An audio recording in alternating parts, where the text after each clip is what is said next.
Hebrews. This is Prophets of Awakening. It's our Sabbath class, the 14th of October, 2023. What I'll be doing is, the topic for discussion, I'll be dealing with the book of Jubilees, dealing with Jacob and Rebecca and Isaac. Okay. You can go to our YouTube channel, The Prophets of Awakening. Check out our videos. There's a lot of information given. You can go through the videos and get a lot of information and connect a lot of dots for you. I'm asking you to like, share, and subscribe to the channel. And for those that want to subscribe to the channel, you can go to the bottom of the screen. Okay. So with that being said, I want to say shalom and welcome to the channel. And welcome to our Shabbat class. We're going to do our normal, which is a moment of silence, our Sabbath prayer, and Psalms. We do some current events, some need to know information. Then we're going to some Q&A, and then we're going to the topic, which is dealing with the book of revisiting the book of Jubilees. Okay, so with that being said, I want to say this moment of silence is for the Lord of hosts and all that he's doing to bring about our prophesied deliverance in these last days. Okay. Oh Lord, we pray to the Lord, oh my God, we make our confessions, oh Lord, great and dreadful God, keep your covenant and mercy to them that love thee and to them that keep thy commandments. O Lord, righteousness belongs unto thee, but unto us a confusion of faith, as it is this day, to the men of Judah and to the inhabitants of Jerusalem, and unto all Israel that are near and that are far off, through all the countries where thou hast driven us, because of our trespass, that we have trespassed against thee. As it is written in the laws of Moses, all this evil has come upon us in the land of our captivity, here in the Americas, in the Caribbean, Great Britain, and Africa. O Lord, according to all thy righteousness, I beseech thee, let thine anger and thy fury be turned away from thy city Jerusalem and thy people and thy holy mountain. O Lord, hear this prayer and cause thy face to shine upon thy sanctuary and thy people for your sake. O Lord, open thine eyes, incline thine ears to hear, and behold our condition. O Lord, hear. O Lord, forgive, or hearken and do, and defer not, for thy own sake. For thy people need you so very much at this hour. Peace be unto you. Okay, so with that being said, we're going to read the Psalms. Okay.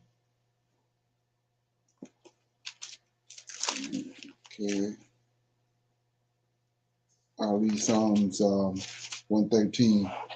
It's God's mercies are many. Praise ye the Lord. Praise ye, O ye servants of the Lord. Praise the name of the Lord. Blessed be the name of the Lord from this time forth and forevermore. From the rising of the sun unto the going down of the same, the Lord's name is to be praised. The Lord is high above all nations, and his glory above the heavens. Who is likened unto the Lord our God, who dwelleth on high, who humbleth himself to behold the things that are in heaven and in the earth. He raises up the poor out of the dust and lifted the needy out of the dunghill, that he may set him with princes, even with the princes of his people. He maketh the barren women to keep house, and to be joyful, a joyful mother of children. Praise ye the Lord. So that was Psalms 113. And the scripture that I wanted to shine light on was, it says, verse 14. Well, if you read it right, you can see that it's just not Yahweh, right? So verse 4 says, the Lord is high above all nations, and his glory above the heavens. Who is likened unto the Lord our God, who dwelleth on high? Now, this is the verse I'm talking about. 6. Who humbleth himself to behold the things that are in heaven and in the earth. So if it's Yahweh, why would he humble himself? He made all of it.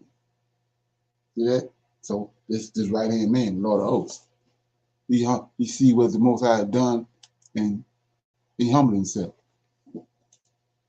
So let that frame it. Okay. Verse 6. That's Psalms 113, verse 6. Okay. Let me get this right quick. Shalom, bro.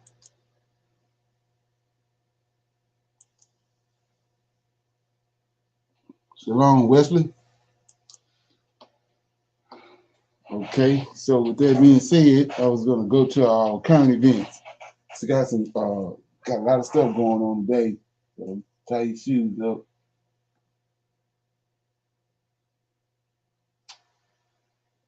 Like I said, if you ain't got your bag, thank you. Most people have no clue that in 20. There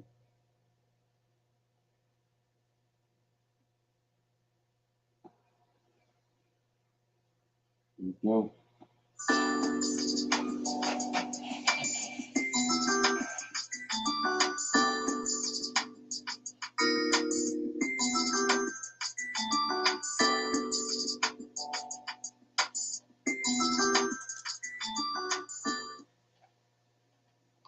Ladies and gentlemen, LeBron James is the latest ball player getting dragged online. He's being called disgraceful for supporting Israel. So LeBron James is facing backlash after showing support for Israel following the Hamas attack. The NBA star found himself he was being described online. People are calling him disgraceful for sharing a pro-Israel post on Instagram. So he goes on to say, the devastation in Israel is tragic and unacceptable. The murder and violence against innocent people by Hamas is terrorism. So read a joint statement from the athlete and his business partner, Maverick Carter. The Spring Hill Company family sends our deepest condolences to Israel and the Jewish community. We pray for peace in the region and reiterate our continued commitment to fight hate in all of its forms. He further noted, we all must work to ensure this tragedy does not spread even more hate, racism, and anti-Semitism. Okay, y'all. So, the post has since been filled with criticism from many. He is getting hit from all sides on this one, y'all. And one in particular, American Muslim scholar Omar Suleiman, wrote as a man who claims to have recently read the autobiography of Malcolm X and produced a film on Muhammad Ali. This is utterly disgraceful. Google the stance of the honorable men on the Israeli occupation of Palestine and reconsider this post that your agent probably wrote for you. So this is what Omar Suleiman wrote to LeBron James. So, he's getting attacked. So LeBron is not the only public figure who came under fire for supporting Israel. Jamie Lee Curtis and Justin Bieber also landed in hot water for addressing the matter. Kylie Jenner Meanwhile, was dubbed disgusting by online users for sharing a pro-Israel post, even though her best friend, including Gigi Hadid and Bella Hadid, have been advocating for Palestine for years. Now, ladies and gentlemen, there's been college protests. I mean, this country is seriously split on this whole thing. I was looking before I did this video at the college protests. It don't look good, y'all. Check it out. Not for, Israel being an ally of the U.S. If you go out and pull up the articles, most of these college campuses are going in hard for Palestine and not Israel. And I even seen articles where people are calling for these protesters to be thrown off the campus and everything, and anybody that's working for the campus that is not speaking in favor of Israel should be fired. They're opinion pieces, but it gives you an idea of where the minds of the people are in this country. You had, Amari just about 2 days ago when he was saying that BLM is not siding with, staying silent in this whole thing. And Amari Stoudemire, and now LeBron James. And I notice it seems to be a big pattern if you go out and look of people, anybody that comes online and speak in favor of Israel is getting heavily attacked. They really are. Even if you go under the articles and just look at what people are writing, what I'm seeing, maybe it's me, maybe it's the sites that I'm going to, but I see most people leaning against Israel when you look at what's being written in these articles and looking at people making their comments. It's really going against them. And y'all, I didn't think I would see this day coming. I did not think I would see this day coming, and looking at how people really feel. And I think the country is going to continue to divide over this conflict. I really do. I mean, you see some pro people for Israel out here, but from what I'm seeing, the pro-Palestinian posts are really overshadowing them big time. So y'all, please just tell me, how do you feel about... Okay. Any comments on that? Anybody know anything about that? Shalom, everyone. Yes, sir. I had watched a little bit of that and then I cut it off because if you remember years ago, he was one of the most hated in Israel. I don't know if you saw that, LeBron James. Okay. If you saw that video years ago, he was, one of the most hated Black athletes in Israel, right? Okay. So Maverick Carter is a close friend of his. They've been friends for years. He's not a basketball player. He's not a football player. Him and LeBron James are good friends, and they have a business together, which they also partner with Warner Brothers. So, I mean, you got to look at all of that, right? So, again, that goes back to a little discussion last night you guys had. Every time something happened, they take these, Black athletes and put them out in front, or these, singers and put them out front, or doctors and nurses and put them out front, depending on what's going on. You know what I'm saying? So you look back to here maybe a year or two ago when he went over to Israel and visited. They have that video up. But before then, he was talked about in Israel as one of the most hated black men. So we got to get, on board with what they're trying to do to us, and then when the situation with Black Lives Matters was out, he was out there wearing a t-shirt for that. Right, exactly. On the court. Yeah. Right. They pawns. They already got them big, and then they don't know nothing about the scriptures. So they can pretty much lead them in any direction they want to, because they're not their mind ain't on the creator, their mind ain't on their culture or nothing like that. So they being manipulated and guided in all different type of ways. And the thing I noticed about this situation is that they don't see the urgency of what's happening. They don't see the creator in none of it. They don't see him. They thinking that what they looking at, this is gonna always be in place. They think America gonna always be here. These wicked ass Gentiles gonna always be here. These Israeli fake Jews gonna always be here. But the scriptures told you he's gonna get rid of them. It's just like the giants before the flood. He got a plan for them. He brought the flood, got rid of them. He got a plan for these people. He got a plan for this system that's in place.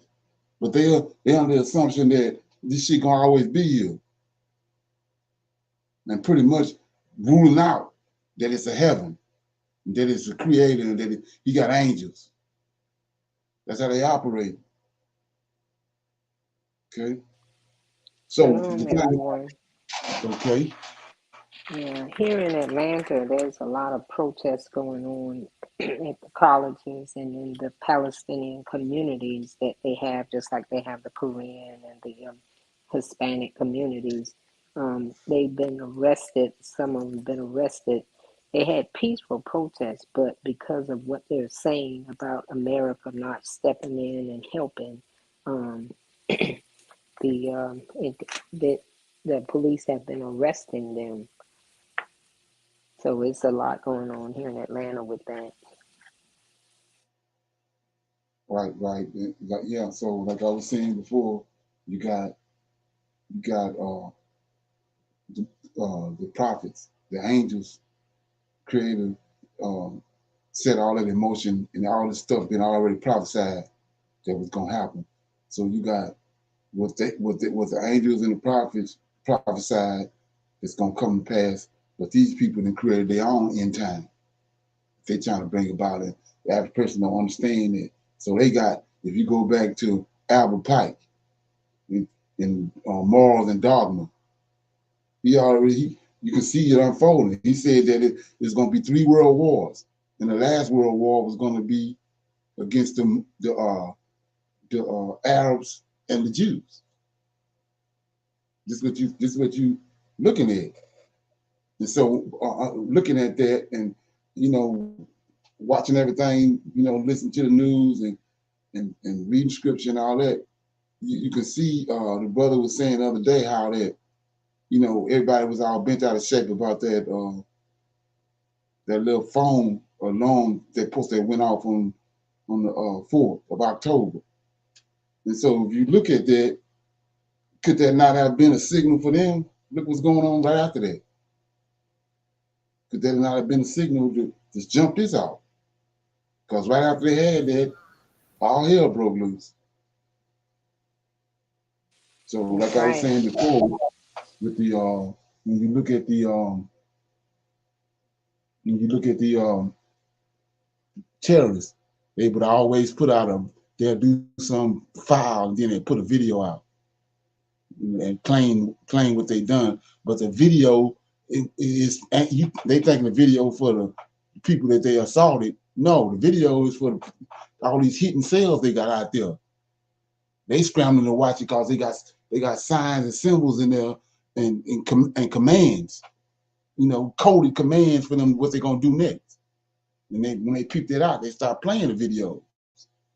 So it's no different than this.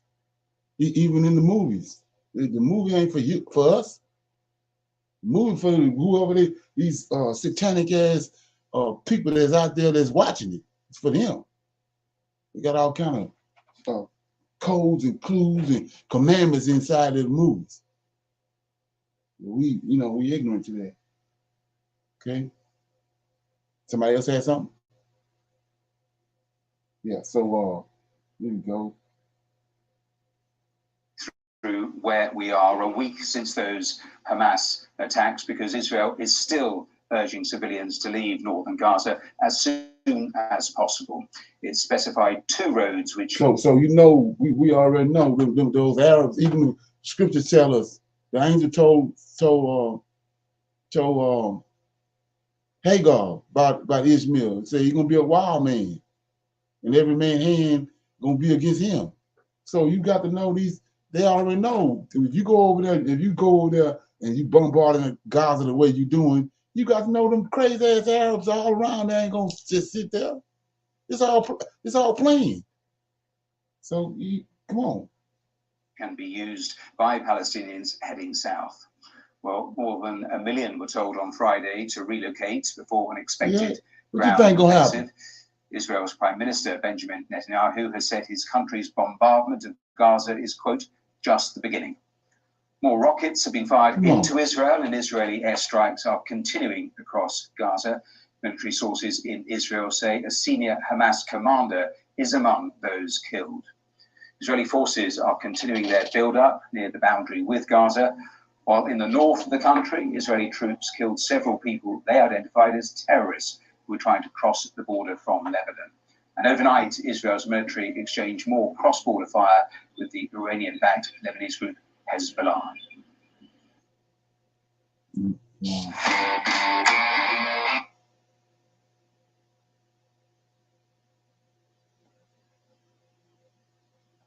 The US Secretary of State Antony Blinken, as I was saying, is in Saudi Arabia on the latest stop of his tour of the Middle East. Now, Jordan's foreign minister has accused Israel of flagrant breaches of international law and warned the displacement of civilians in Gaza. And this is what so many people so told off to do. Antony Blinken, like, look at him. He's a damn Israelite. He's Israeli. You got dual citizenship. Like I said, that's who controlling America. You got all these undersecretaries all around, all in the United States government. They Edomites. They Israelis. They tied to the Israel government. I mean, who you think they're gonna be loyal to? They ain't gonna be loyal to America. Then they Zionists. They got an agenda. Like I said, they want to rule the world for 1,000 years. They bringing all that about right in front of our faces, hide behind the system they got in place. And the average person don't see none of that. They ain't privy to it. Was pushing the whole region towards conflict. Let me show you the live pictures again. At least 2,200 people in Gaza have been killed. Macron, Edomite, over there in France. Last week, and 1,300 Israelis were killed by Hamas gunmen over last week. And I just want to return to that UNRWA quote that I was telling you about a moment or two ago, because those sources there on the ground from the UN saying that 1 million people have been displaced in just 1 week. So this, their latest tweet, as you can just see as we pull the strap away, they are talking about the exodus. They say 1 million people have been displaced inside 7 days. In the past 12 hours alone, hundreds of thousands of people have been displaced. The exodus continues as people move to southern parts of the Gaza Strip. So that's some of the latest information coming. Before we move on, I just want to take you to the pictures here in central London outside of the BBC, and you can see huge crowds going down Regent Street as everybody siding with Palestine. Demonstrators gather here at the Big C. That's how. So like I was saying before, you gotta apply the scriptures, and then you gotta see the Lord of hosts and everything. So he told Moses, go down to the river and set up down by the river. I'm gonna bring the Pharaoh there. So that's what these people understand. They would have assumed that it was gonna be pro-Israel protests all over the world. But they jumped around this side with the Palestine. Who do you think doing that? Towards Whitehall, and we've seen similar scenes across different parts of the world as people come out, and those. This is the last thing they want. Different area just around the back. That's what all the lies about. Keep this from happening. The masses around the world to march down to oppose them. So that just gives you a glimpse of. They want to keep you dumbed down and doing what they tell you to do. Demonstration and march. But let's go back to what is actually happening on the ground in Gaza, because I was giving you some of the latest details coming from the UN. Well, Jan Egeland is the Secretary General of the Norwegian Refugee Council. He was involved with the Oslo Accords and facilitated talks between the Palestinians and Israelis. Now, he talked to the BBC a little earlier and gave us his assessment of the humanitarian situation in Gaza. There are hundreds of thousands of people fleeing for their life. There is not something that should be called an evacuation. It's a forcible transfer of people from all of northern Gaza, which is, according to the Geneva Convention, a war crime. There is a siege on Gaza, which means that people are starved. There was a bombing at the Rafah crossing, which everybody is pointing to as the only way corridor, possible humanitarian corridor into an area. So I think really the UK, the US, the EU, all that have rightfully said we're with Israel in fighting terror after the worst terror in Israel's history. I hope they haven't given a green light to smash 1 million children, because that's what's happening now.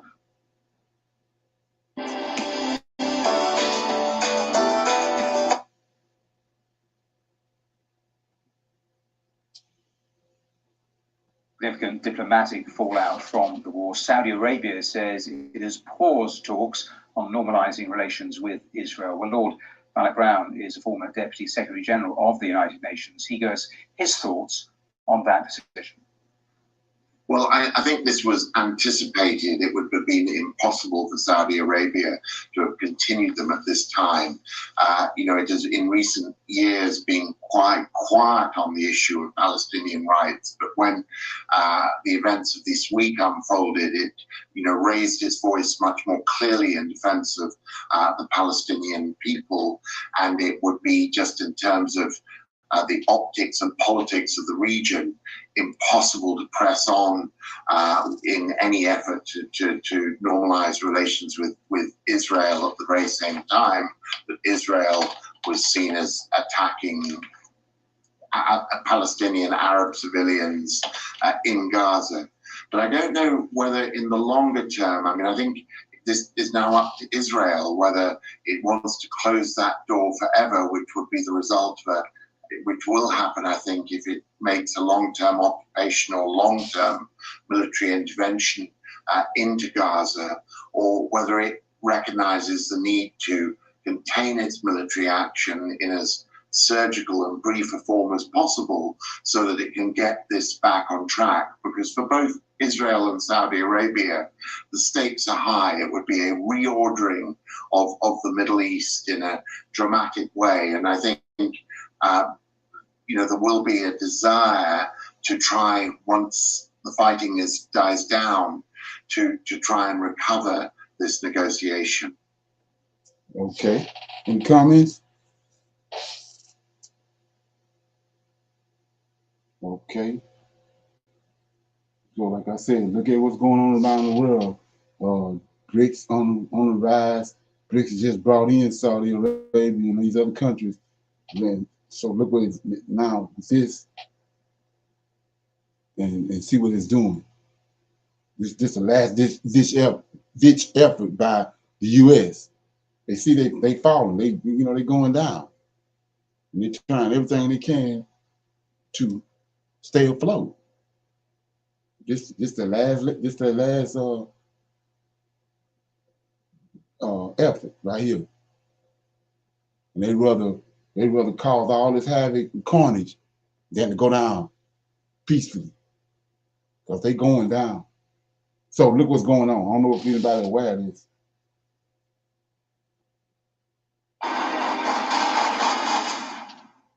Egypt is organizing a large number of troops, armored vehicles, and tanks to the Gaza border. Yeah. On the 7th day of the war between Israel and Hamas, Egypt broke its silence as Hamas and Hezbollah continued to carry out their attacks on Israel. The Israeli army hit 750 targets belonging to Hamas and Hezbollah in a single night. This air operation carried out by Israeli warplanes in a single night led to Egypt and Jordan taking action against Israel. While the number of Muslim countries forming a union against Israel continues to increase. So let's look at that, because I came up last night. A lot of people, they don't.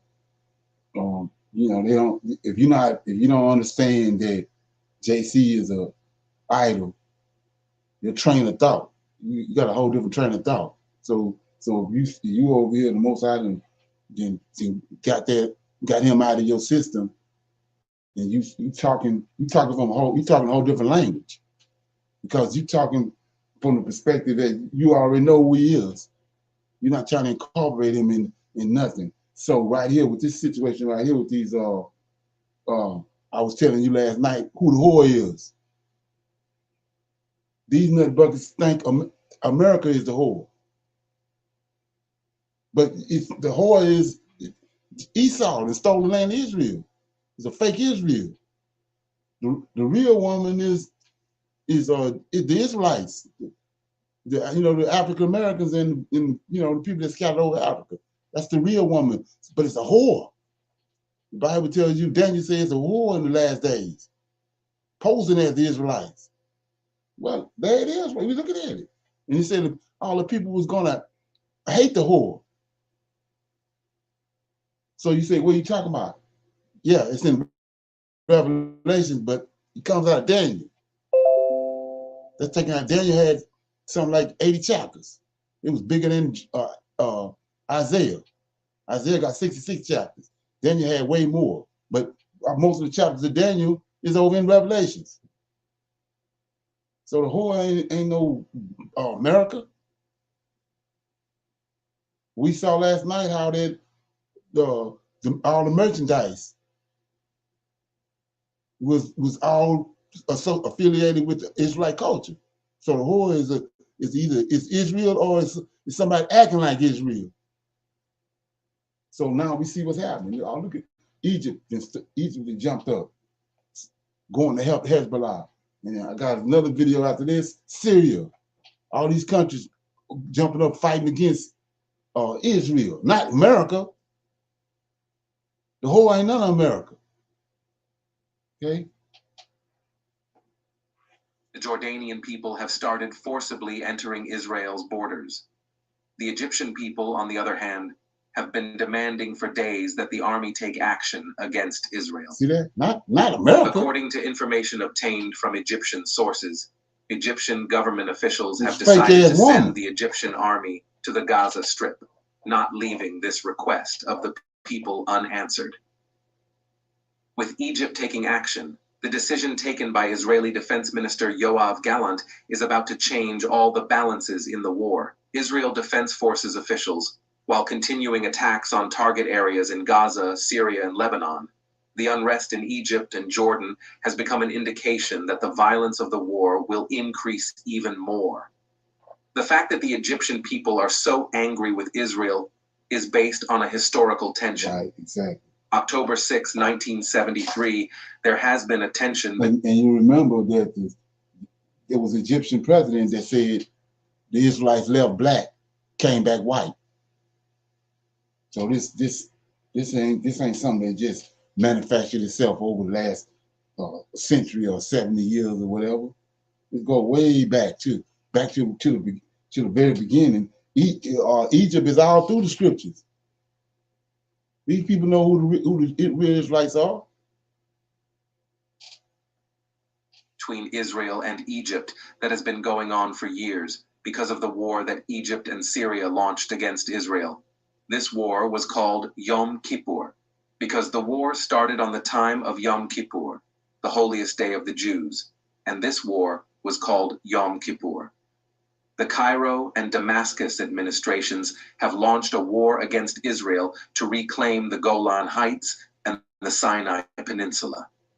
Soon after, all the Arab countries took part in this war against Israel in support of Egypt and Syria.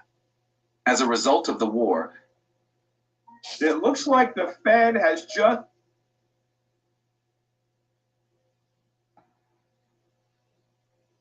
Let me read this right quick. No. Read this right quick. Defeat. So let me read this, what he just said about the Golan Heights and all that. So check this out.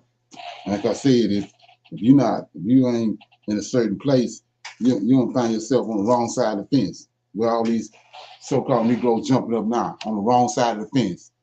And you don't want to be on the wrong side of the fence, dealing with the Lord of hosts.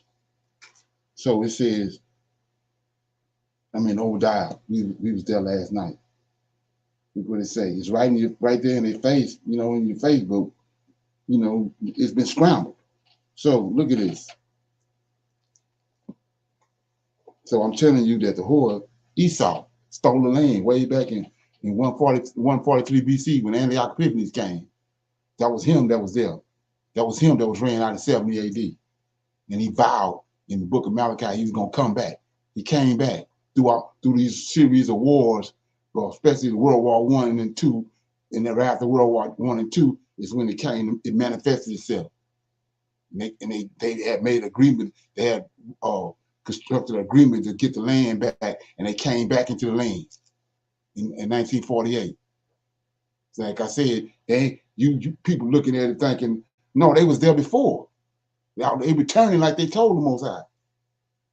They coming back. So they came back in 1948. But this is what the Lord of hosts through the Obadiah telling us. He says, Obadiah, it's only one chapter, verse 17. But upon Mount Zion, see that? Upon Mount Zion, he's telling you where it's at, shall be deliverance, and there shall be holiness. The house of Jacob shall possess their possessions, retake their possession. So, and the house of Jacob shall be a fire, and the house of Joseph a flame, and the house of Esau stubble, and they shall kindle in them and devour them. So Jacob gonna come back, Israel there. This is where the Christian throwed off at. So it's Esau in the land in the last days, and he's telling you Jacob gonna come back and take it. So we keep going. It says, and there shall not be any remaining of the house of Esau, for the Lord hath spoken. Here we go. What they just brought up. And they of the south shall possess the mount of Esau, and they in the plains of the Philistines. I just told you who Palestine is, and who these Palestinians are. Gaza. You go back and look at, that's where the Philistines is at. And that's back in ancient history, that was Israel's number one enemy, the Philistines. And these guys are Most High ran Israel out. He ain't run the Philistines wasn't Israelites. They still in their ancient land over there on the Gaza Strip. Go look at the ancient maps and see where Philistine was at. Same place. So he says, and they of the south shall possess the mount of Esau, and they are the plains of the Philistines, and they shall possess the fields of Ephraim, and the fields of Samaria, and Benjamin shall possess Gilead, and the captivity of the host of the children of Israel shall possess that of the Canaanites, even unto Zarephath, and the captivity of Jerusalem, which is in Sarephath, and shall also the cities of the south. So we ain't understanding what it is at. It's what these guys talking about right here. The Golan Heights and all that, same area. And so, like I said, it ain't over here. It ain't in America. America ain't the whore. Okay? The whore is riding on the beast. America is the beast. The military arm of the whore. But the head that's controlling all of it is this whore, which is posing as Israel. That's where everybody told off here. Then you thinking that it's cool to keep on talking the bullshit you talk, but you got to get it right, because you're going to find yourself on the wrong side of the fence. The country that suffered the most losses in the war was Egypt. Egypt, left alone on the front line thanks to Israel's strategy, has lost more than 5,000 soldiers, close to 2,200 tanks, and more than 350 warplanes. Although 50 years have passed since this war, back in 1968. The Arab people have still not forgotten the effects of this war. For this reason, the Egyptian and Jordanian people want action to be taken against Israel in the current war between Israel and Palestine. Hate the hoe. Decade Israeli pilots launched an air campaign at night to blow up underground tunnels belonging to Hamas and Hezbollah, military headquarters, residences of Hamas operatives used as command centers, weapons storage depots, communication rooms, etc. As a result of this air operation launched late at night, a large number of Hamas and Hezbollah members lost their lives. On the morning of this operation launched by Israel, a major uprising began in Muslim countries such as Egypt and Jordan. The Jordanian people are trying to forcibly enter Israel's borders by arming themselves. In the same way, Egyptian citizens are organizing. Bill Haven. This is happening right now, ASAP, while we're sitting here.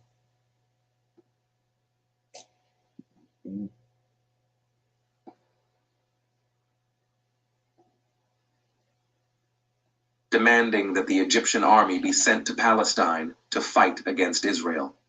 In line with these events that started in Egypt, Iraq, Jordan, and Iran, the claims that the Muslim Union has started to be established have become a topic of the agenda all over the world.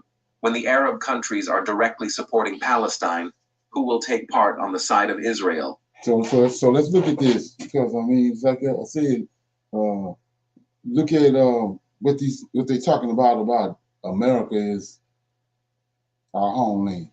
You see it unfolding right here. So now the Israelites over there, and they're gonna come home. They're gonna come back over here and come home. Or is it the other way around? Ain't Israel over here in America?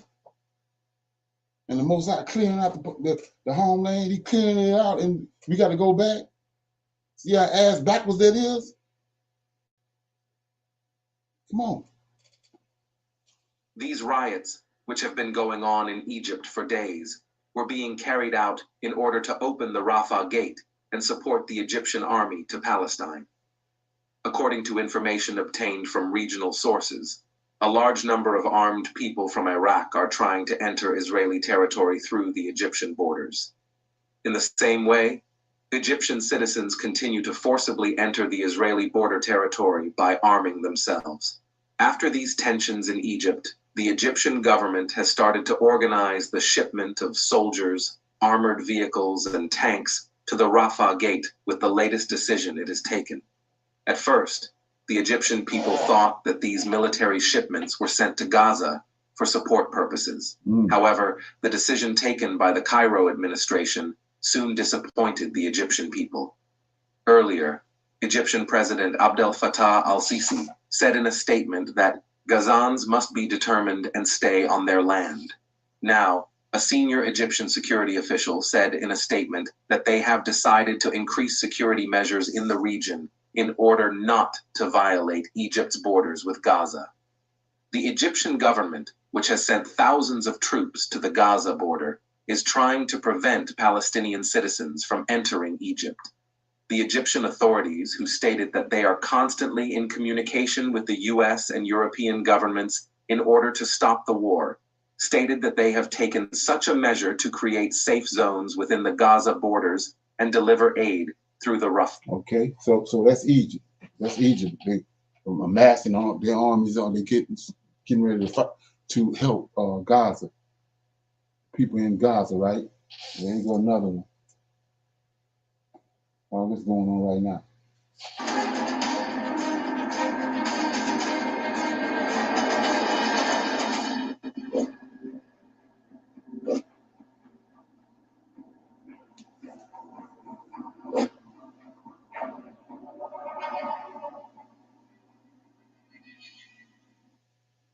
In the Middle East, Hamas and Hezbollah attacks on Israel have created unthinkable tensions. Today, Israel is battling on 3 fronts in response to strikes from the country's north and northeast. Hezbollah militant counterattacks from Israel's northern flank have escalated these terrorist acts, which started in the Gaza Strip, and the war's effects have spread to other areas. Hezbollah's attempts to attack from the Lebanese border, as well as rocket attacks from the Syrian side, have prompted Israel to launch significant strikes on Syria's most critical sites today. Here's the latest on how the most dramatic Israeli strikes since the war's start have played out, as well as the war's current stage.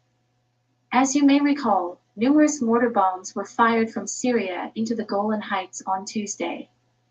Several of the shells passed into Israeli territory and landed in open areas, inflicting little damage, according to the IDF. In response, the Israeli Defense Forces, IDF, declared that they had begun artillery attacks in Syria against the source of the mortar fire.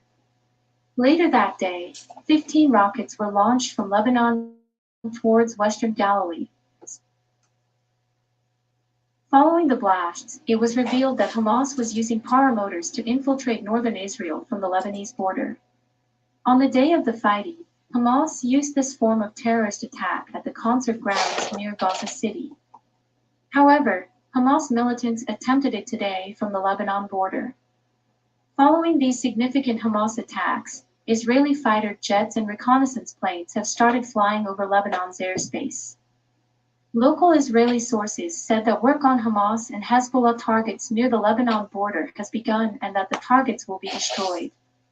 The U.S. Embassy... So let's look at that right quick. Anybody got comments so far? So you think that it's like I said, you think it's just it's okay. That's what Christians do. That's the mindset that said that you can just say any old damn thing and it ain't no repercussions to it. So let's look at where it's a place where the Lord hosts the well at. So you want to get that place right. So let's go to 2 Kings right quick. Right? 2 Kings chapter 17. I went there last night. So in 2 Kings it says that the king of Assyria took the 10 tribes out of the land.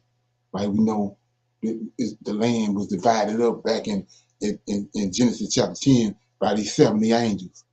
And the angel of the Lord received the area of Jerusalem, the land where Mount Canaan, where Canaan at. That's where he dwelled at. So you got to get that place, that location right, because that's where he dwelled at. Not there's other angels. They got other regions, but the Lord of hosts, the one that we read about in the scriptures, we see how dangerous he is. So you got to get that right where he at. So it says 24, 2 Kings 17, verse 24. Syrian came in and took the 10 tribes out, his people. Took them out of his land and took them to Syria. So it says in 24, and the king of Assyria brought from Babylon and from Kirkuk, Ava, and from Hamath and from Seraphim the place and placed them in the cities of Samaria instead of the children of Israel, and they possessed Samaria and they dwelt in the cities thereof. So he brought other people. Like I said, what we're looking at now is nationalities being uprooted. We see over in Ukraine, the Ukrainians being uprooted, and we see the Gazians being uprooted. Okay, that's been prophesied. Well, we are people. We got to go. So anyway, he says, in the 14th, let me get it right. So yeah, it says 25, and it was so at the beginning of their dwelling place, right? That they feared not the Lord. That's the Lord dwelled there, and they didn't fear him. They had no respect for him. So it says, therefore the Lord sent lions among them, which slew some of them. Wherefore they spake to the king of Assyria, saying, the nation which thou hast removed and placed in the cities of Samaria know not the manner of the God of the land. See that? So you can't, guess or happenstance some shit and say that that's this way, this the land where he is. You got to get it right, because he got a problem with it. See that? So he says, wherefore they spake to the king of Assyria, saying, the nations which thou hast removed and placed in the cities of Samaria know not the manner of the God of the land. Therefore he hath sent lions among them. And behold, they slay them because they know not the manner of the God. So it ain't something you can just flip a finger at. You got to get in. He says, you got to get in there and dig in there and find out, get the truth out of it. Don't take it for granted on your own or listen to some nut bucket, but do the research and find out where he is. So another example is in Isaiah chapter 18. Look at this. Isaiah chapter 18 says, this going on people's head. So it says in Isaiah 8 and 18, Isaiah talking, behold, I and the children whom the Lord hath given me are for signs and wonders in Israel from the Lord of hosts, which dwelleth at Mount Zion. So we see that. See, between those two precepts, you got to know where he at. You got to know where he dwell at. You see that family with the Highland Bible. First of all, you uplifting an idol dealing with JC, but then you ain't got none of this right. And you think it's cool. It ain't cool, because it's gonna be backlash and repercussion from it. And we see it now. Look at these brothers jumping up, siding with these fake ass Israelites. It's gonna be repercussions to that soon. Because all this ain't just happening on happenstance. It's happened because it was prophesied. So let's look at what this God that's in the land of Israel said. One of the things he said. Let's look at Ezekiel right quick. In Ezekiel 37, right? And it says, okay, he says, this is an example, 12.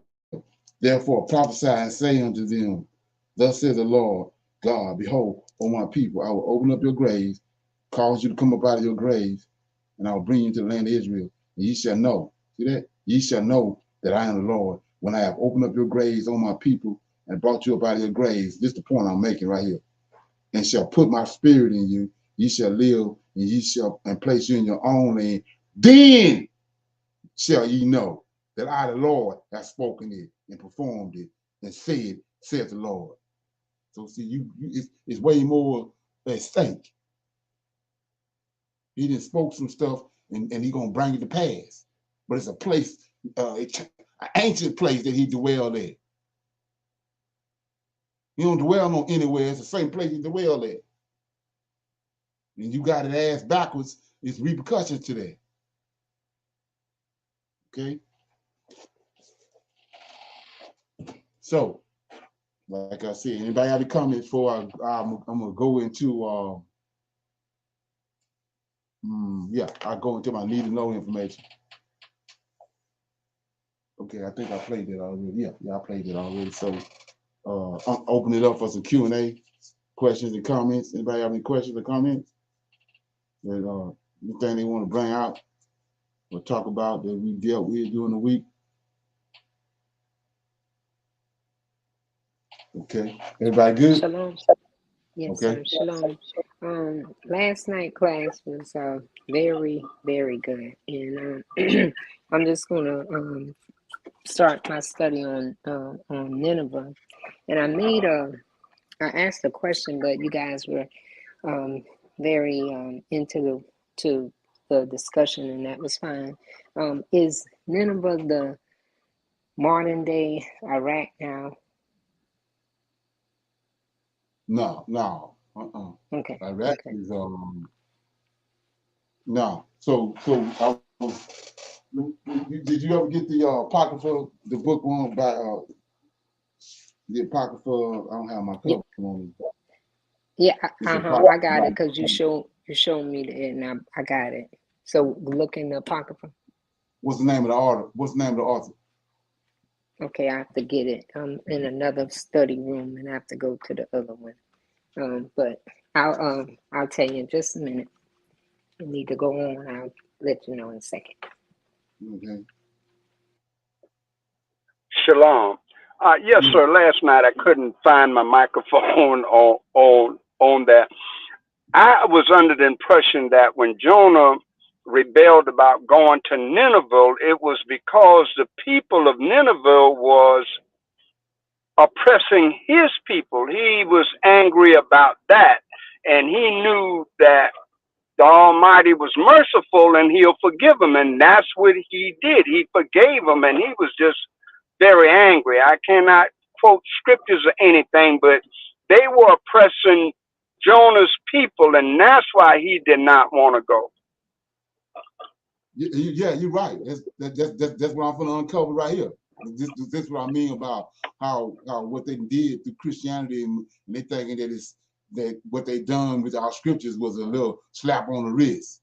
But no, they went in and they just like the Most High, when he got rid of, when he said his indignation came to a full, he scrambled our scriptures, and he scrambled us as if he scattered us. But not only he scattered us, he scattered our books. Everything was, he was through with us. And so if you go to the Apocrypha, to the book of Tobit, and if anybody got the book of, or got the Apocrypha books. Okay, go to the book you by Derek A. Shaver, is that the one? I mean, yeah, just go to Tobit. Tobit. The book of Tobit.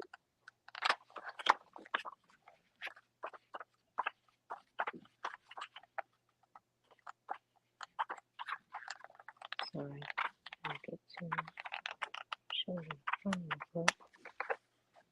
Tobit is page 6. It should be at the second Ezra. It should be right after second Ezra.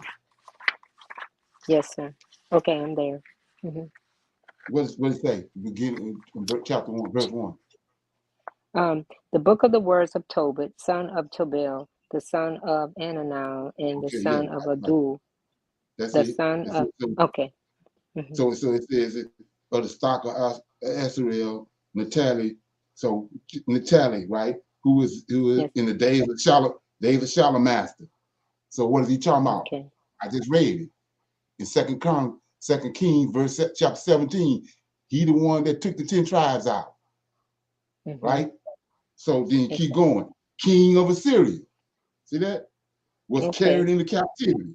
That's it. So then it says, which is to the south of Kadesh, Naphtali, in Galilee and above Asher. The I, Tobit, walked in all the days of my life in the ways of truth and uprightness. I did many acts in charity in my for my brothers in my nation who were taken to the land of Assyria to Nineveh. See that? Yeah, with me to Nineveh. Like the brother Serge was just saying. Saw it. So that's Israelites that's over there that he's sending Jonah. So that this happened then. Jonah is involved in this. Jonah ain't got shit to do with the New Testament. It's Jonah tied to this. The 10 tribes that's over in Nineveh. So he says, with me. And when I was in my own country in the land of Israel, when I was young, the whole tribes of my father Naphtali revolted from the house of Jerusalem, which had been chosen from all the tribes of Israel, and all the tribes of sacrifice in which the temple and the dwelling of the Most High had been dedicated and built for all days. So if you want on your own, you can read that. And so just like you got prophets that wrote about Judah and Benjamin, or the southern kingdom, you got prophets that's writing about the 10 tribes, but they done took the 10 tribes out.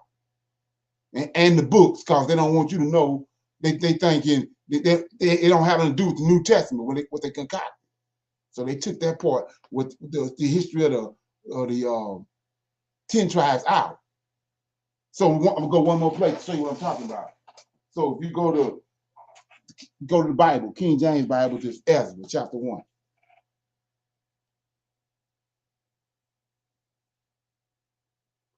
You got Ezra chapter 1?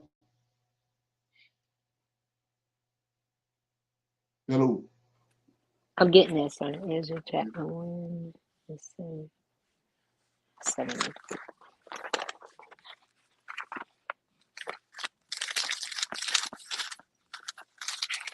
These books is on. Okay, and you say chapter 1. Now in the first year of Cyrus, king of Persia. Right. Okay. So when you look at what's going on, Cyrus came. When Cyrus came, the Syrian army was on the scene before Nebuchadnezzar came and got the southern kingdom. The Syrians came and got the 10 tribes. So when Nebuchadnezzar came, Nebuchadnezzar conquered Assyria. It's like 172 nations, provinces that Nebuchadnezzar controlled.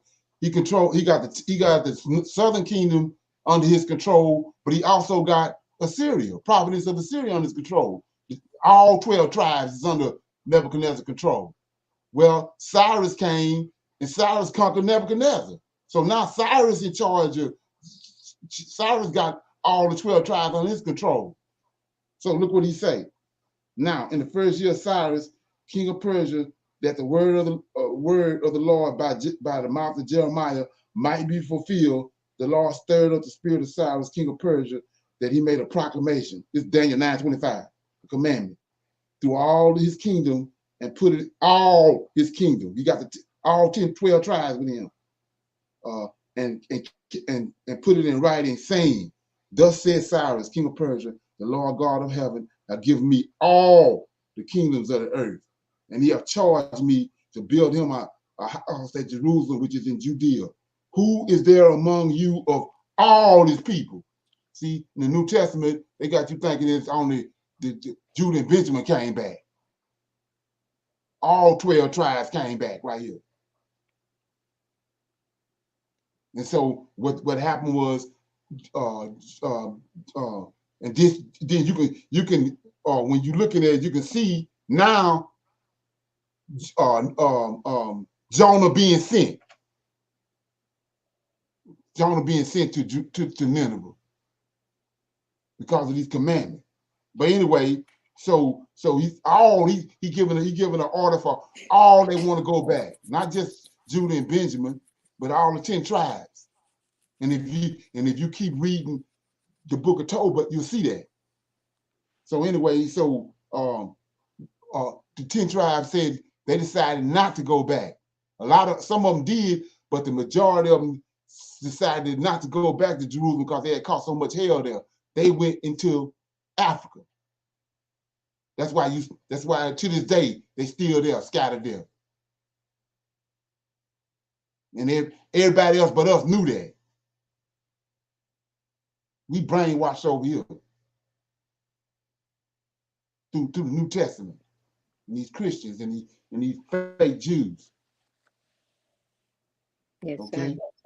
So that's the connection to Nineveh. And like I said before, Nineveh is that great city. You know, you got to keep on trying to say it's Babylon, it's America, that great city. No, he said it's a city. It ain't no country. And when you understand that it's plagiarism going on, so they took that and put it over there in the New Testament. You have to be able to rightly divide that. Okay. Anyway, so yeah, I hope that helped out. Yeah. Anybody got it or anything else? Question or comment? Did that help out?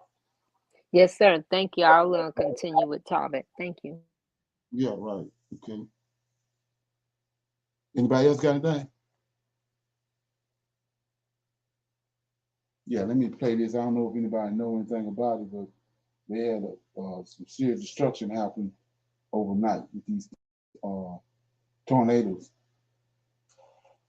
And like I said, it ain't over.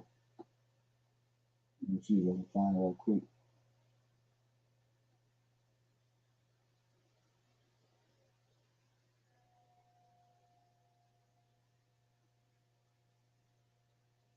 Okay.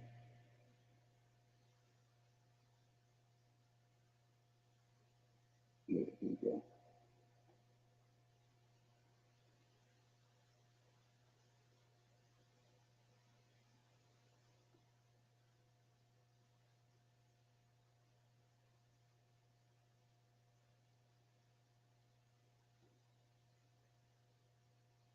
over the damage here. These storms struck overnight under the cover of darkness, and at least 2 tornadoes confirmed now by the National Weather Service, one in Clearwater Beach, another in Citrus County. These are the first tornadoes reported since June 19th, and it is not over.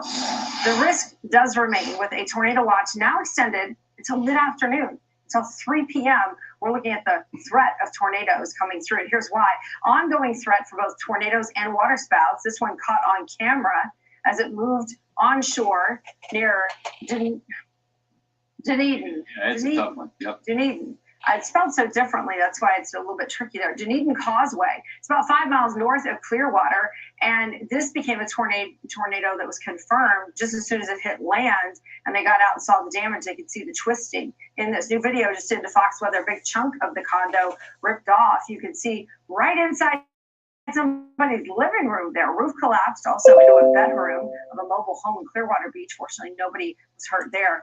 Power flashes were caught on camera in a neighborhood near North Beach in Clearwater. And the damage survey teams head out today to rate the tornadoes.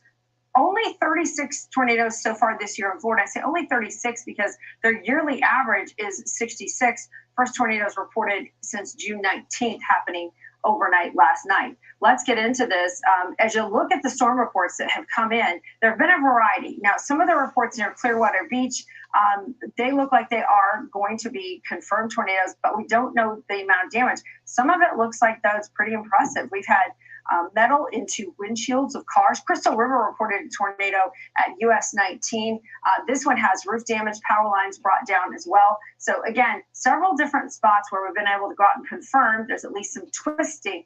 Yeah. So I mean, just for GP, like I was saying, there's so much stuff that we don't formulate correctly in our brain.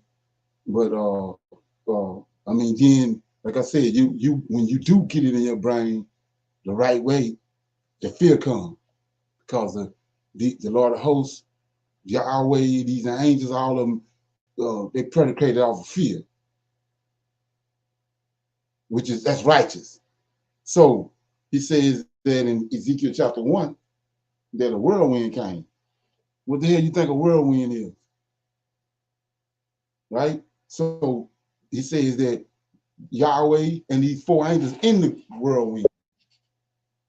So imagine a tornado or a hurricane, and then Yahweh and these 4 angels in the hurricane. So if they don't put no fear in you, then something wrong. You definitely a nut bucket. Okay? All right, so anyway, let that for a minute. I'm gonna start reading out of I'm in the book of Jubilees. Okay, I'm gonna read. My focus is what a vow is. Like I said, so many people don't really understand. David constantly telling you all through the Psalms, vows, making vows to God of Israel. You make a vow and then you don't stand on that vow, you better keep looking over your shoulder because it's coming. So it says right here. I'm gonna start with what happened to Jacob's daughter, Dana. And I keep reading from that. It says the slaughter of Shechem, the Shechemites, laws against intermarriage between Israel and the heathen. Okay, so it says in the first year of the 6th week, he went up to Salem, to the east of Shechem, in peace in the 4th month. And there they carried off Dana, the daughter of Jacob, into the house of Shechem, the son of Hamor, the Havite, and the prince of the land. And he lay with her. Check it out. So this Pizzagate and all this didn't just start. He says he lay with her and defiled her, and she was a little girl. See that? So this go way back, right? A child of 12 years. Now check it out. She ain't but 12 years old. And he brought his father and his brothers that she might be given to him to wife. And Jacob and his sons were wroth because of the men of Shechem. So he didn't fall in love with the girl, but he in love with her. Want to marry her. Okay? So let's look at something else in that. It says, in the first year of the 6th week, he went to Shalom. So that's a whole bunch of, there's a whole lot going on with that. So where's Shalom? Who is Melchizedek? Melchizedek is the king of Shalom. So this is Jacob going to see Shem. Read right over it. King of righteousness that Abraham met is in the same place. We tell you after Abraham was born, he went to Shalom. He went to go see Shem and Eber. This is what they had, Shalom. So let me read again. In the first year of the 6th week, he went up to Shalom, to the east of Shechem, in peace. So what do Shechem mean? Shalom means peace. So there's a whole bunch going on with that. And we like I said, because we don't understand what they do, we reading over it. It says, and there carried off Dinah, the daughter of Jacob, into the house of Shechem, the son of Haber, the Hivite, the prince of the land. And he lay with her and defiled her. And she was a little girl, a child of 12 years old. And he besought his father and his brothers that she might be given to him for a wife. And Jacob and his sons were wroth because of the men of Shechem. Okay. Shalom, sir. Okay. Yes, sir. I thought they were saying that Melchizedek was king of Salem. Yeah, Salem. I'm just saying, it says different ways to say it. Okay, got you. Thank you. So look at the Jerusalem. Got the end of Jerusalem got Salem on it. That's the same place.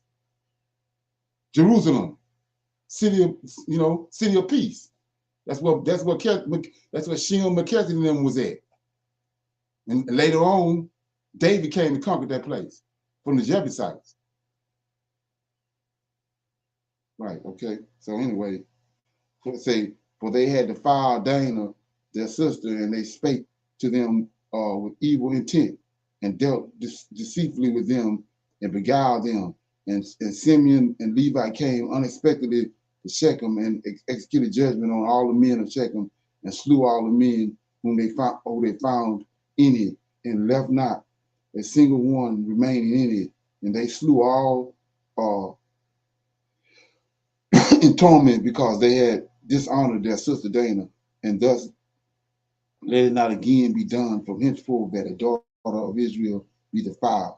The judgment is ordained in heaven against them, that they should destroy with the sword all the men of Shechem, because they have wrought shame in Israel. And the Lord delivered them into the hands of the sons of Jacob, that they might exterminate them with the sword and execute judgment upon them, and that it might not thus again be done in Israel, that a virgin of Israel shall be defiled. So let's look at that right quick. Like I was saying, you got a 200,000 sermons on Ezekiel 37. That is some kind of, it's esoteric, or it's a metaphor, or it's not literal. Well, let's look at it right here. It says, Dinah been defiled. Jacob on the daughter, so the 12 sons, it says, and thus let it not again be done from henceforth that a daughter of Israel be defiled. For judgment is ordained in heaven against them, that they should destroy them with the sword, right? With a sword, all the men of Shechem, because they have wrought shame in Israel. And the Lord delivered them into the hands of the sons of Jacob, that they might exterminate them with the sword, and execute judgment upon them, that it might not be thus again done in Israel, that a virgin of Israel should be defiled. And it is that, and if there is any man who wishes to in Israel to give his daughter to his sister to any man who is in the seed of the Gentiles, he shall be surely die, and they shall stone him with stones, for he have wrought shame in Israel, and they shall burn the man with fire, because she have dishonored the name of the house of her father, and she shall be rooted out of Israel. So now go back to Ezekiel 37. So it's already ordained in heaven. Having these Edomites and these Gentiles that brought shame in Israel, they didn't follow the Most High word. They didn't misled his people. So it's ordained in heaven. So what is he gonna do? He already told our forefathers long before these Gentiles and these Edomites got told to our records and imposed JC on us. Our forefathers already know they was gonna get raised up. An army with swords to execute judgment. Okay, let's look at it. Let's look at it. Let me get my, okay. I'm in Joel, right? I'm in Joel. So there ain't nothing new under the sun. So everything, all these armies amassing themselves right now is right on point. You shouldn't be surprised. So let's look at it. I'm in Joel. Okay. Okay, so chapter 2 says, blow you a trumpet in Zion and sound an alarm in my holy mountain, and let all the inhabitants of the land tremble. For the day of the Lord cometh, for it is nigh at hand.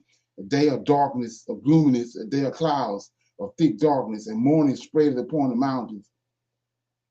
A great people and strong, there had not ever been a light, never shall be any more after it, even to the days of many generations. This the army in Ezekiel 37 right here. We just read it's already ordained in heaven. Okay? And then he says, a fire devoured before them, and behind them a flame burning. The land is as the Garden of Eden before them, behind them a desolate wilderness. Yea, nothing shall escape them. The appearance of them is as the appearance of horses, and as horsemen, so shall they run. Like the noise of chariots on the top of mountains shall they leap. Like the noise of a flame of fire that devour the stubble. We just read in Obadiah who the stubble is. Esau. Where he at? He over in the land of Israel. See that? So it says the stubble, as the strong people set in battle array, as an army. Before their faces the people shall be much pain. All faces shall gather blackness. They shall run like mighty men. They shall climb the walls like men of war, and they shall march everyone on his way, and they shall not break their ranks. Neither shall one thrust another. They shall walk every one in his path, and when they fall upon the sword, they shall not be wounded. Check it out. They shall run to and fro in the city. See that? In the city, not no nation. They shall run to and fro in the city. They shall run upon the walls. They shall climb upon the houses. They shall enter in at the window like a thief. See that? So they're looking for these Edomites. It's all through the scriptures. But we've been brainwashing since our down Prim Road with JC and all this other stuff in the New Testament. This is what we see getting ready to manifest itself. All these armies you see now, all this military equipment that you see can't do shit with what's getting ready to happen with this army that the Most High gonna raise up. You can't kill them.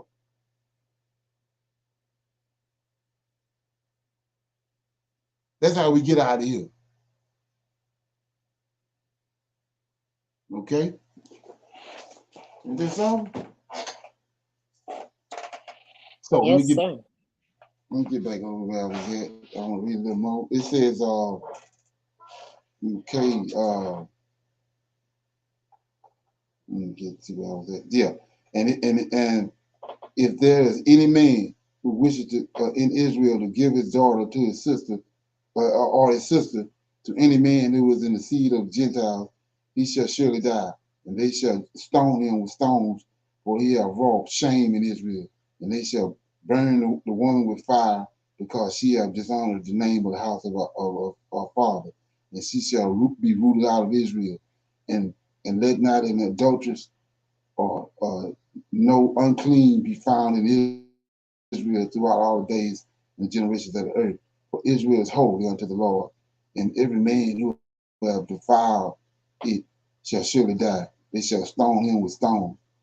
For thus have he been ordained and written in the heavenly tablets regarding all the seed of Israel. He who defileth it shall surely die, and he shall be stoned with stones. And to this law there is no limit of days, and no remission, nor any atonement. But the man who have defiled his daughter shall be rooted out in the midst of all Israel, because he have given his seed to Moloch and wrought impiously, so as to defile it, and do it. It says, and do thou, Moses commanded the children of Israel and exhorted them not to give their daughters to the Gentiles, and not to take for their sons any of the daughters of the Gentiles, for this is an abominable before the Lord. So you can jump around, twist, and flip and do anything you want to. He says to marry a Gentile is abomination before God. You can try to make it work if you want to. So anyway, he says, for this reason I have written for thee in the words of the law all the deeds of the Shechemites, which they wrought against Dinah, and how the sons of Jacob spake, saying, we shall not give our daughters to a man who is uncircumcised, for that were a reproach unto us. And so let's look at that. So when an Israelite woman get involved with a Gentile, it's a reproach to Israelite men. Let that frame out. So it says, let's look at it. And how the sons of Jacob spake. The sons, this ain't Yahweh, this ain't the Lord of hosts. The sons of Jacob spake, saying, we shall not give our daughters to a man who is uncircumcised, for that will approach unto us. See that? And it is an approach to Israel, and those who give and those who take the daughters of the Gentiles, for this is an unclean and abominable to Israel. And Israel will not be free from this uncleanness. See that? You ain't gonna be free from it. I don't give a damn how it look. You can have $3 billion in the bank. You got a Gentile wife, it ain't working. Okay? So, for these will be a plague upon the plague, curse upon curse, and every judgment and plague and curse will come upon him. See that? If he do this thing, or hide his eyes from those, see that? Or hide his eyes. See that? Act like it ain't so. Hide his eyes from those who commit the uncleanness, or those who defile the sanctuary of the Lord, or those who profane his holy name. Then will the whole nation together be judged for all the uncleanness and profanity of this man. One man can cause all this. Now, see where we at. That's why we over here. So it says, and there will be no respect of person, nor any consideration of a person, or no give down who you are, and no receiving at his hands of the fruits and offerings, and the burnt offerings, and the fat, nor the fragrance of sweet savor, so as to accept it, and so fare every man or woman in Israel who defileth the sanctuary. So let's look at that right quick. So it says, and there will be no respect of person, nor no consideration of person, and no receiving at his hands the fruits and the offerings and burnt offerings. So what's when I look at that, I'll show you how far this go back. One Cain took the worst of his fruits and brought him to the Lord of hosts on the altar, and he refused it. Here it is right here. It says, and there will be no respect of person, nor consideration of a person, or no receiving at his hands. So we don't want shit from Cain, because Cain wasn't right, and he wasn't doing right. This is how far this go back. So you thinking that because of Christianity, because they, like I said, they saying it. They just wrote this bullshit. So you think because you seen and they wrote it, then you're gonna walk up there and it's gonna be good. No, it ain't gonna be good. This is the law right here. And there will be no respect of person and no consideration of a person and no receiving at his hands. He don't want nothing from you. If you unclean, or fruits or offering or burnt offerings or fat. Now we know from what we've been reading, he loves fat, but he don't want no fat from your hands. He don't want to deal with you. Okay? It says, nor the fragrance of the sweet savor so as to accept it. He can't accept it. And so, let every man know, or woman in Israel who defiles the sanctuary for this reason I have commanded thee, saying, testify this testimony to Israel. See how the Shechlemites fare and their sons, and how they were delivered into the hands of the two sons of Jacob, and they slew them under torture, and it was reckoned unto them for righteousness, and it is written down to them for righteousness. And the seed of Levi was chosen for a priesthood, and the Levites, that they might minister before the Lord as we continuously, and that that the Levite and his sons may be blessed forever. For he was zealous to execute righteousness and judgment and vengeance on all those who arose against Israel. So let's look at that right quick. So Levi received the position as priest because of what happened to Dana. Levi and his other brother was the one that executed the judgment.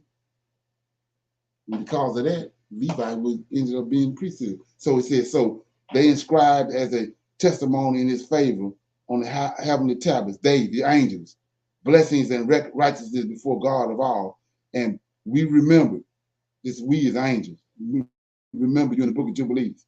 So it says, and we remember the righteousness which the man fulfilled during his life at all the periods of the year, until 1,000 generations they will record it, and they will come to him and to his descendants after him, and he have been recorded on the heavenly tables as a friend and as a righteous man.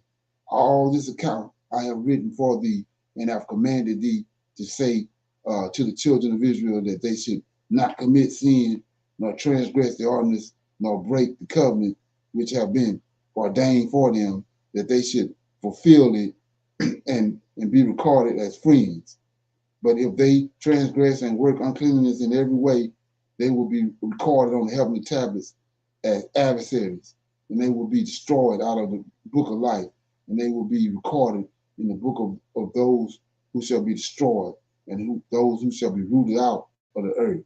And on the day when the sons of Jacob slew Shechem, a writing was recorded in their favor in heaven, that they had executed righteousness and uprightness and vengeance on sinners, and it was written for a blessing. And they brought Dana, their sister, out of the house of Shechem, and they took captive everything that was in Shechem, their sheep and their oxen and their asses and all their wealth and all their flocks, and brought them all to Jacob, their father. And he reproached them because they had put the city to the sword. And he feared those who dwelt in the land of Canaan, and Canaanites and the Perizzites. And the dread of the Lord was upon all the cities which are around about Shechem. And they did not rise to pursue after the sons of Jacob, for terror had fallen upon them. See that? So let's look at this right quick. So I just told you the ram, the good animals, the animals that the Most High formed. And when he said he made it help me, and he formed animals from the ground, and those formed animals, domestic animals, he brought to Adam, and Adam named them. So I told you, we see all through scripture, that's what they was using. They had all these animals in abundance because they had to use them for sacrifices to the Lord. Well, we don't have none of them now, right? So look at this. It says, how are we going to get them back? So it says, And they brought Dinah, their sister, out of the house of Shechem, and they took captive everything that was in Shechem, their sheep, their oxen, their asses, and all their wealth and all their flocks, and they brought them unto Jacob their father. So who got all the flocks now? How we gonna get them? That's what the army for. Ezekiel 37. We familiar with it. Okay? Let me go to another verse. Precept, the bill on that. Let's look at it. I'm in Isaiah. Right? Look at this. Isaiah, it says, chapter 60, Isaiah. Arise and shine, for thy light is come, and the glory of the Lord is risen upon thee. For behold, darkness shall cover the whole earth, gross darkness to people, but the Lord shall rise upon thee, and his glory shall be seen upon thee. And the Gentiles shall come to thy light, the kings to the brightness of thy rising. Lift up thine eyes round about, and see, all they that gather themselves together, they come to thee. Thy sons shall come from afar, and thy daughters shall be nursed upon thy side. So if we are already over in America, how the hell are we going to come from afar? Let that firmate. Then thou shalt see and flow together, and thine heart shall fear and be enlarged, because, see that? The abundance of the sea shall be converted unto thee. The forces of the Gentiles shall come unto thee. What is the force of the Gentiles? Verse 6. The multitude of camels shall cover thee. The drummery of Midian and Ephah, all they of Sheba shall come, and they shall bring gold, incense, and they shall show forth praises of the Lord. All the flocks of Kedar shall be gathered together unto thee. See, there ain't nothing new under the sun. Same thing then. This the substance, the great substance. All that's coming back to us. Through what? Through the sword. We just read what an angel told them. It's righteousness. Okay? Like I said before, if you are dealing with the Gentile, if we execute judgment the way we're supposed to, every Israelite would be doing 3 life sentences in this system over here. Okay? So let me read this right here and I'll be through with this. This is like I was saying, this breaks down what a vow is. How that a vow we're looking at now, and what a vow really is when it comes to Israel. So it says, and on the new moon of the month, Jacob spake to all the people of his house, saying, purify yourselves, change your garments, and let us arise and go up to Bethel, where I vowed a vow to him on the day when I fled from the face of Esau my brother, because he hath been with me and brought me into this land in peace, and put away the strange gods that are among you. So if you remember the ladder, Jacob saw the ladder at Bethel, and then he saw the Lord of hosts, directing angels up and down the ladder, and he told him right there, this is the house of God. I see now, this is the house of God right here. So if you be with me the whole time I'm in my people's house over in the Brown house, and bring me back here, then I'm gonna worship you. My house, me and my house, gonna worship you forever. So the angel did that. He looked over him until he came back. Now Jacob back. So now he goes back to Bethel. Let me read again. And on the new moon of the month, Jacob spake to all people of his house. This is the vow he already vowed, saying, purify yourselves and clean your garments, and let us arise and go up to Bethel, back to where he made the vow with, where I vowed a vow to him, to who? Lord of hosts, on the day when I fled from the face of Esau my brother, because he had been with me and brought me into this land in peace, and put away the strange gods that are among you. And they gave up the strange gods. Look at that. They gave up the strange gods and that which was in their ears and which was on their necks, and the idols which Rachel stole from Laban and her brother, she gave wholly to Jacob. And he burnt and brake them in pieces and destroyed them and hid them under an oak, which is in the land of Shechem. Say, and he went up on the new moon of the 7th month to Bethel, and he built an altar at the place where he had slept, and he set up a pillar there, and he sent word to his father Isaac to come to him to the sacrifice, and to his mother Rebekah. Check it out. It says, and Isaac said, let my son Jacob come and let me see him before I die. And Jacob went to his father Isaac and to his mother Rebekah to the house of his father Abraham, and he took the 2 of his sons with him, Levi and Judah. Remember that when Abraham blessed Joseph, 2 sons. Jacob blessed Joseph 2 sons, right? So we're going right here. Rebekah, let me get back up. So it says, and Jacob went to his father Isaac and his mother Rebekah to the house of his father Abraham, and he took his 2 sons with him, Levi and Judah, not Ephraim and Manasseh. And he came to his father Isaac and to his mother Rebekah, and Rebekah came forth from the tower to the front to kiss Jacob and embrace him, for her spirit had revived when she heard, behold, Jacob thy son had come. And she kissed him, and she saw his 2 sons, and she recognized them and said unto him, are these thy sons, my son? And she embraced them, kissed them, blessed them, saying, in you shall the seed of Abraham become illustrious, and ye will prove to be a blessing on the earth. And Jacob went in unto Isaac his father to the chamber where he lay, and his 2 sons were with him. And he took the hand of his father, and stooping down, he kissed him. And Isaac clung to the neck of Jacob, his son, and wept upon his neck.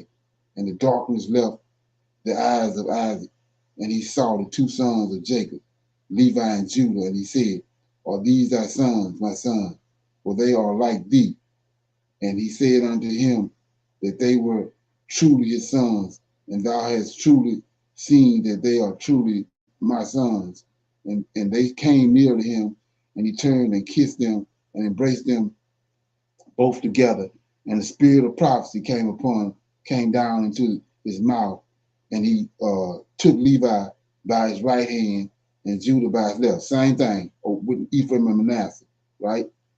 And he turned to Levi first and began to bless him first, and said to him, may the God of all, the very Lord of all ages, bless thee and thy children throughout all ages. And may the Lord give to thee and to thy seed greatness and great glory, and cause thee and thy seed from among all flesh to approach him to serve in his sanctuary as the angels of the presence and as the holy ones, even as they will the seed of thy sons be glory and greatness and holiness, and may he make them great unto all ages, and they will be princes and judges and chiefs of all the seed of Jacob. So here we go, right here, like I was saying before. This is the arm.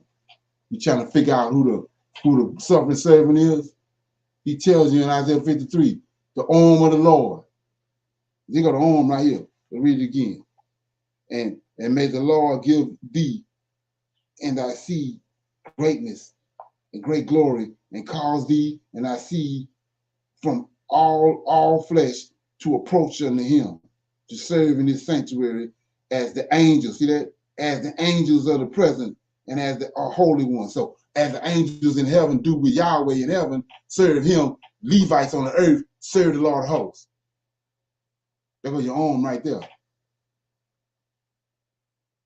See that? So, and they spake the word of the Lord in righteousness, and they will judge all of his judgments in righteousness, and they will declare my ways to Jacob and my paths to Israel. The blessings of the Lord will be given to their mouths. See that? Not the Gentile, not the Pope. See that? To bless all the seeds of the beloved. Thy mother have called thy name Levi, and justly have she called thy name.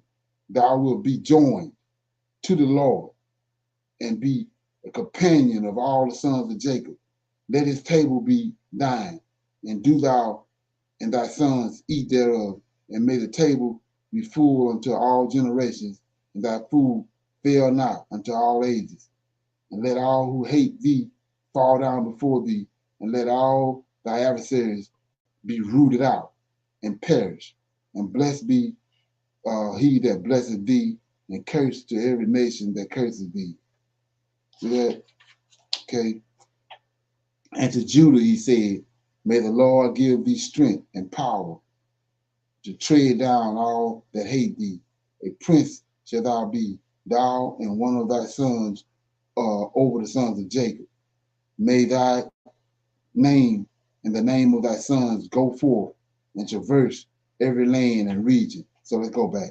So he says, talking to Judah, to tread down all that hate thee. A prince shall thou be. Judah, all of Judah shall be a prince. Thou and one of thy sons over the sons of Jacob. Who is that? David. Okay. Anyway, may thy name and the name of thy sons go forth and traverse every land and region. Then will the Gentiles fear before the face, and all the nations will quake, and all and all the people will quake, and all the people will quake. In thee shall be the help of Jacob, and in thee be found the salvation of Israel. And when thou sittest on the throne of the honor of thy righteousness, there will be great peace for all the seed of the sons of thy beloved. So I'm gonna stop right there. So it says, if you look at, I'm gonna connect these dots right quick. It says, may thy name and the name of thy sons go forth and traverse every land and every region. Then will the Gentiles fear thee, because of Judah, right? Because look at this. Because of Judah, then will all the Gentiles, because of Judah, then will all the Gentiles fear before thee, and all the nations will quake, and all the people will quake. In thee shall be the help of Jacob, and in thee be found the salvation of Israel. So Judah gonna save Israel, right? So let's look at that. I mean, Zechariah. This is why he's saying what he's saying. Zechariah chapter 10. Look at this. 12. So this haven't happened yet. It's the future deliverance of Jerusalem. The burden of the word of the Lord for Israel, said the Lord, which stretcheth forth the heavens, laid the foundation of the earth, and forms the spirit of man within him. Behold, I will make Jerusalem a cup of trembling unto all people round about, when they shall be in the siege, both against Judah and against Jerusalem. And in that day I will make Jerusalem a burdensome stone for all people. All that burden themselves with it shall be cut into pieces, though all the people of the earth be gathered against it. In that day, said the Lord, I will smite every horse with astonishment, and his riders with madness, and I will open my eyes upon the house of Judah. See that? And I will smite every horse of the people with astonishment. Now here you go. 5. All the kings in Israel came out of David. David is out of the house of Judah.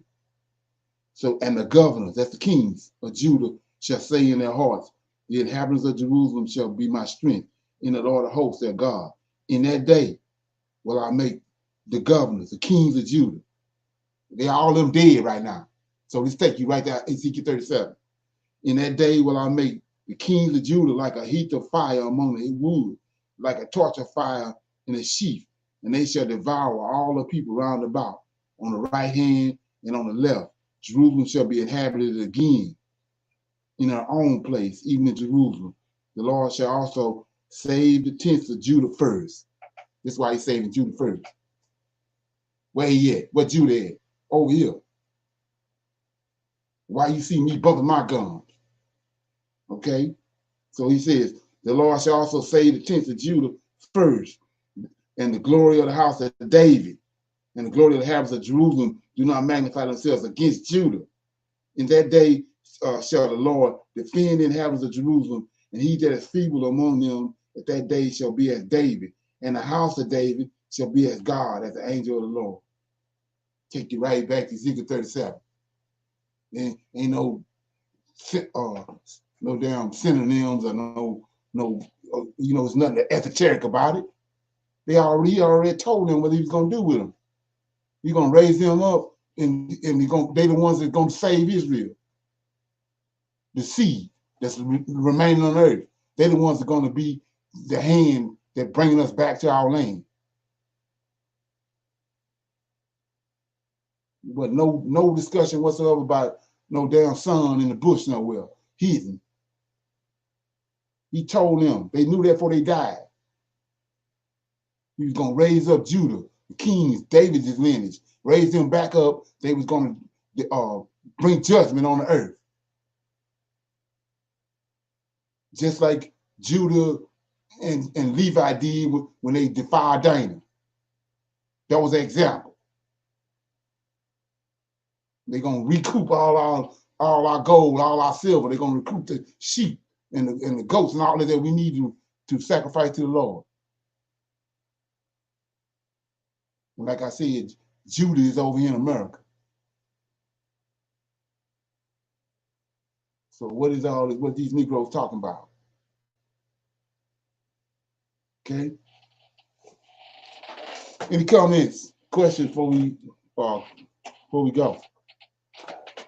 Shalom. I just want to comment when you read that last part about him bringing those judgment calls back.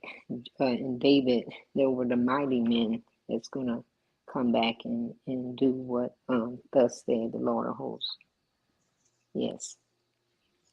Right. Yeah. So I see right here it says, what about Simeon?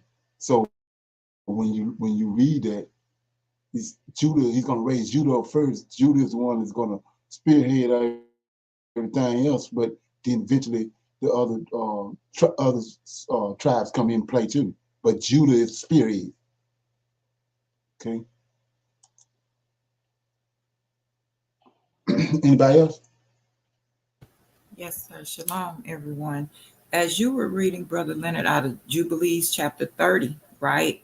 When it was saying verses 13 and 14, right? So, when you despise the word of the Lord, right? And you break his commandments, you see what can happen. So I always think about, back in the day when I always say you didn't know no better. You know what I'm saying? You just out there doing whatever. But now that you know better, there's no excuse. You cannot ignore his word and his commandments. And that means a lot, because you look at what can happen to you, and it's telling you curse after curse, plague after plague. Right. Yes, sir. Right. Yeah. So that's another thing about, like I said before, he the one orchestrating all that. So he says he'd reveal nothing unless he revealed it first to his prophets or to his messengers or whatever, right? So, yes, like I was saying before, it's if you getting this information and the Most High is seriously waking you, that's a blessing. The problem is if he ain't brought you to the place to where the information is at, that's when you need to be worried. Okay? You got people out there have no clue. I was talking to some people a couple of days ago about Hebrew Israelites. They don't even know what that is. After all this information, all these Negroes on these corners and all this information on YouTube, you don't even know what a Hebrew Israelite is? Shit, come on. So that's something to be. That's something. It's something going on. You ain't been. He chose not to. He chose not to bring you into the knowledge. Let that find me. Okay. Yeah. So anybody else? Okay. So we're gonna cut it off right there. I'll see everybody this evening at for the close out the Shabbat. Shalom. Shalom, shalom, shalom. All right. Shalom, everyone.